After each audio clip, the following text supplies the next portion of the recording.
ನಮಸ್ಕಾರ. ಅಂತಿಮ ವಿದಾಯ. ತರಗತಿ 7ನೇ ತರಗತಿ. ವಿಷಯ ಕನ್ನಡ. ಭಾಗ 2. ಪಾಠ 13. ಮಕ್ಕಳೇ, ಪಾಠದ ಹೆಸರು ಅಂತಿಮ ವಿದಾಯ. ನಾವು ಹಿಂದಿನ ತರಗತಿಯಲ್ಲಿ ಒಬ್ಬ ತಂದೆ ಒಂದು ಕೊಠಡಿಯ ಮುಂದೆ ಶತಪಥ ಹೆಜ್ಜೆ ಹಾಕುತ್ತಿದ್ದಾನೆ, ಏಕೆಂದರೆ ಅವನ ಮಗ ಆಪರೇಷನ್ ಕೊಠಡಿಯಲ್ಲಿ ಇದ್ದಾನೆ. ಅವನನ್ನು ಜೀವಂತವಾಗಿ ನೋಡುತ್ತೇನೋ ಇಲ್ಲವೋ ಎಂಬ ಆತಂಕ ಅವನ ಮುಖದಲ್ಲಿ ಎದ್ದು ಕಾಣುತ್ತಿತ್ತು. ಅದೇ ಸಮಯಕ್ಕೆ ಡಾಕ್ಟರ್ ಬರ್ತಾರೆ.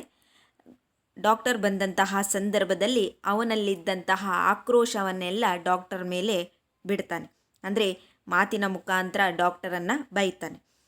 ಆಗ ಡಾಕ್ಟರ್ ಹೇಳ್ತಾರೆ, ದಯವಿಟ್ಟು ನನ್ನನ್ನು ಕ್ಷಮಿಸಪ್ಪ, ಈ ಸಂದರ್ಭದಲ್ಲಿ ನಾನು ಆಸ್ಪತ್ರೆಯಲ್ಲಿ ಇರಲಿಲ್ಲ.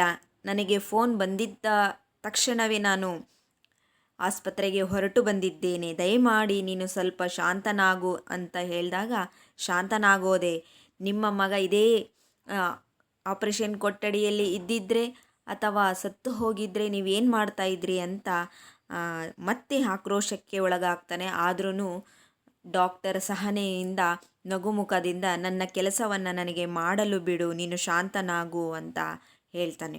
ಆದರೂ ಆ ತಂದೆ ಕೊನೆಗೂ ಶಾಂತತೆಯಿಂದ ಕೂಡಿರಲಿಲ್ಲ. ಅಲ್ಲಿಯ ತನಕ ಹಿಂದಿನ ತರಗತಿಯಲ್ಲಿ ನೋಡಿದ್ದೇವೆ ಅಲ್ವಾ ಮಕ್ಕಳೇ? ಈಗ ಮುಂದಿನ ಭಾಗವನ್ನು ನೋಡೋಣ.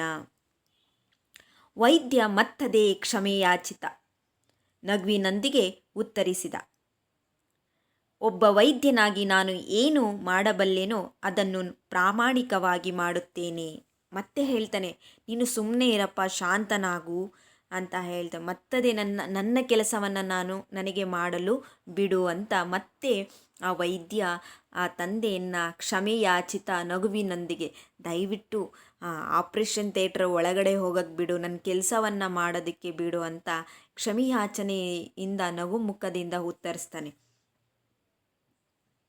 ಒಬ್ಬ ವೈದ್ಯನಾಗಿ ಅಂದರೆ ಒಬ್ಬ ಡಾಕ್ಟರ್ ಆಗಿ ನಾನು ಏನು ಮಾಡಬಲ್ಲೆನೋ ಅದನ್ನು ಪ್ರಾಮಾಣಿಕವಾಗಿ ಮಾಡುತ್ತೇನೆ. ಒಬ್ಬ ವೈದ್ಯನಾಗಿ ನಾನು ಏನು ಮಾಡಬೇಕೋ ಅದನ್ನು ಚಾಚು ತಪ್ಪದೆ ನಿಷ್ಠಾವಂತನಾಗಿ ಪ್ರಾಮಾಣಿಕವಾಗಿ ನಾನು ಅದನ್ನು ಮಾಡುತ್ತೇನೆ ಎಂದು ಡಾಕ್ಟರ್ ಹೇಳಿದನು. ನಿನ್ನ ಮಗನನ್ನು ಉಳಿಸಲು ನನ್ನೆಲ್ಲ ಸಾಮರ್ಥ್ಯವನ್ನು ಪಣಕ್ಕಿಡುತ್ತೇನೆ. ಆದರೂ ನಮ್ಮನ್ನೆಲ್ಲ ಮೀರಿದ ಶಕ್ತಿಯ ಮುಂದೆ ನಮ್ಮ ಆಟವೇನು ನಡೆಯದು. ನೋಡಪ್ಪ, ನಿನ್ನ ಮಗನನ್ನು ಅಂದರೆ ಆಪರೇಷನ್ ಕೊಠಡಿಯಲ್ಲಿದ್ದಾನಲ್ಲ ನಿನ್ನ ಮಗ, ಆ ಮಗನನ್ನು ಉಳಿಸಲು ನನ್ನ ಎಲ್ಲ ಸಾಮರ್ಥ್ಯ, ನನಗೇನೇನು ವಿದ್ಯೆ ಗೊತ್ತು, ಡಾಕ್ಟರ್ ವಿದ್ಯೆ, ಅದನ್ನೆಲ್ಲ ಮೀರಿ ನನ್ನ ಸಾಮರ್ಥ್ಯವನ್ನೆಲ್ಲ ಪಣಕ್ಕಿಟ್ಟು ಅವನನ್ನು ಬದುಕಿಸಲು ನಾನು ಪ್ರಯತ್ನ ಪಡುತ್ತೇನೆ. ಆದರೂ ನಮ್ಮನ್ನೆಲ್ಲ ಮೀರಿದ ಒಂದು ಶಕ್ತಿ ಇದೆ. ಆ ಶಕ್ತಿ ಯಾವುದು ಅಂದರೆ ದೇವರು. ದೇವರ ಮುಂದೆ ನಮ್ಮ ಆಟವೇನು ನಡೆಯದು ಎಂದು ಡಾಕ್ಟರ್ ಆ ತಂದೆಗೆ ಸಮಾಧಾನದಿಂದ ಹೇಳಿದನು. ವೈದ್ಯರಾದವರು ಸಾವನ್ನು ಮುಂದೂಡಬಹುದೇ ವಿನಃ ಸಾವಿನಿಂದ ಸಂಪೂರ್ಣವಾಗಿ ಬಚಾವು ಮಾಡುವ ಶಕ್ತಿ ನಮಗೂ ಇಲ್ಲ. ನೋಡಪ್ಪ, ನಾನು ಒಬ್ಬ ವೈದ್ಯ ಅಂದರೆ ನಿನ್ನಂಥ ಸಾಮಾನ್ಯ ವ್ಯಕ್ತಿ.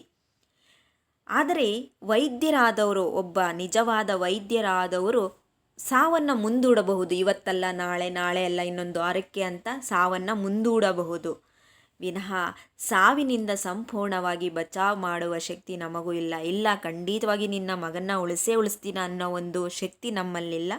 ಜೊತೆಗೆ ಸಂಪೂರ್ಣವಾಗಿ ಸಾವಿನಿಂದ ಇವನನ್ನು ಮುಕ್ತಿಗೊಳಿಸ್ತೀವಿ ಅನ್ನೋ ಒಂದು ಶಕ್ತಿನೂ ಸಹ ನಮಗಿಲ್ಲ. ಸಾವನ್ನು 1-2 ದಿವಸ ಮುಂದೂಡಬಹುದು, ಅಷ್ಟು ಬಿಟ್ಟರೆ ಬೇರೆ ಯಾವುದು ಶಕ್ತಿ ನಮ್ಮಲ್ಲಿಲ್ಲ ಅಂತ ಸಾವಧಾನದಿಂದ ಆ ತಂದೆಗೆ ಮನವರಿಕೆ ಮಾಡಿದನು. ಈಗ ಹೋಗಿ ಆ ದೇವರ ಬಳಿ ನಿನ್ನ ಮಗನನ್ನು ಉಳಿಸಿಕೊಡುವಂತೆ ಬೇಡಿಕೊ. ನನಗೆ ನನ್ನ ಕೆಲಸ ಮಾಡಲು ಬಿಡು. ಮೊದಲಿಗೆ ನೀನು ಹೋಗು, ಆ ದೇವರ ಮುಂದೆ ಕುಳಿತು ನನ್ನ ಮಗನನ್ನು ಉಳಿಸಿಕೊಡು ಎಂದು ಬೇಡಿಕೊ. ಈಗ ನನಗೆ ನನ್ನ ಕೆಲಸ ಮಾಡಲು ಬಿಡು, ನನ್ನ ಕೆಲಸವನ್ನು ಮಾಡಲು ಬಿಡು, ಇಲ್ಲಿಂದ ಹೋಗಲು ಬಿಡು ಎಂದು ಕ್ಷಮೆಯಾಚನೆ ಕೇಳಿದ ಡಾಕ್ಟರ್. ನಾವು ಆ ಕಷ್ಟದ ಭಾಗವಾಗದೆ ಇದ್ದಾಗ ಅದಕ್ಕೆ ಸಾಂತ್ವನ ಹೇಳೋದು ತುಂಬ ಸುಲಭ. ನಾವೇ ಆ ಕಷ್ಟಕ್ಕೆ ಸಿಲುಕಿದಾಗ ಅದರ ಭಾರ ಅರ್ಥವಾಗುವುದು. ನೋಡಿ, ನಾವು ಆ ಕಷ್ಟದ ಭಾಗವಾಗದೇ ಇದ್ದಾಗ, ಅಂದರೆ ನಮಗೆ ಅಂತಹ ಅನುಭವ ಆಗದೇ ಇದ್ದಾಗ ನಾವು ಬೇರೆಯವರಿಗೆ ಸುಲಭವಾಗಿ ಸಾಂತ್ವನ ಹೇಳ್ಬೋದು. ಆದರೆ ಅಂತಹ ಕಷ್ಟವನ್ನು ನಾವೇ ಅನುಭವಿಸಿದಾಗ ಅಂತಹ ಭಾರ ಅರ್ಥವಾಗೋದು, ಭಾರ ನಮಗೆ ನಿಜವಾದ ಅರ್ಥ ಆಗೋದು. ಏಕೆಂದರೆ ಆ ತಂದೆಯ ಆತಂಕ ಗೊತ್ತಾಗ್ತಿದೆ. ತನ್ನ ಮಗ ಆಪ್ರೇಷನ್ ಕೊಠಡಿಯಲ್ಲಿದ್ದಾನೆ, ಆ ತಂದೆಗೆ ಜೀವಂತವಾಗಿ ನೋಡ್ತೀನೋ ಇಲ್ವೋ ಅನ್ನೋ ಒಂದು ಭಾವನೆ ಆ ತಂದೆಯ ಮುಖದಲ್ಲಿ ಕಾಣ್ತಾ ಇದೆ. ಯಾಕೆಂದರೆ ಅವನಿಗೆ ಕಷ್ಟ ಏನು ಅಂತ ಗೊತ್ತಿದೆ. ಆದರೆ ಆ ಕಷ್ಟವನ್ನು ನಾವು ಅನುಭವಿಸಿದಾಗ ಮಾತ್ರ ಅದರ ಭಾರ ನಮಗೆ ಅರ್ಥ ಆಗೋದು. ಅನುಭವಿಸದೇ ಇದ್ದಾಗ ನಾವು ಅವರಿಗೆ ಸಾಮಾನ್ಯವಾಗಿ ಆಯ್ತಪ್ಪ, ಓ ಹೌದಾ ಸರಿ ಅಂತ ಸಾಂತ್ವನ ಹೇಳೋದು ತುಂಬ ಸುಲಭದ ಕೆಲಸ. ತಂದೆಯ ಗುಣಗಾಟ ಮುಂದುವರೆದೇ ಇತ್ತು. ಅದನ್ನು ಲೆಕ್ಕಿಸದೆ ವೈದ್ಯ ಶಸ್ತ್ರಚಿಕಿತ್ಸಾ ಕೊಠಡಿಯೊಳಗೆ ನುಗ್ಗಿದ. ಬಾಗಿಲು ಮುಚ್ಚಿಕೊಂಡಿತು. ಕೆಂಪು ದೀಪ ಉರಿಯಲು ಮೊದಲುಗೊಂಡಿತು. ಆದರೂ ಎಷ್ಟೇ ಹೇಳಿದರೂ ಸಹ ಆ ಒಬ್ಬ ತಂದೆಯ ಗುಣಗಾಟ, ಹೌದಾ ನೀವು ಇಂಥವ್ರು ಅಂತ ಮುಂದುವರೆದೇ ಇತ್ತು. ಆದರೂ ಡಾಕ್ಟರ್ ಅದನ್ನೆಲ್ಲವನ್ನು ಲೆಕ್ಕಿಸದಂದರೆ ಓ ಅಯ್ಯಪ್ಪ ಹೀಗೆ ಅಂತ ಅದನ್ನು ಮನಸ್ಸಿಗೆ ಹಾಕಿಕೊಳ್ಳದೆ ಒಂದು ಶಸ್ತ್ರಚಿಕಿತ್ಸೆ ಅಂದರೆ ಆಪ್ರೇಷನ್ ಕೊಠಡಿಯೊಳಗೆ ಹೋಗಿದ ತಕ್ಷಣ ಬಾಗಿಲು ಮುಚ್ಚಿತು.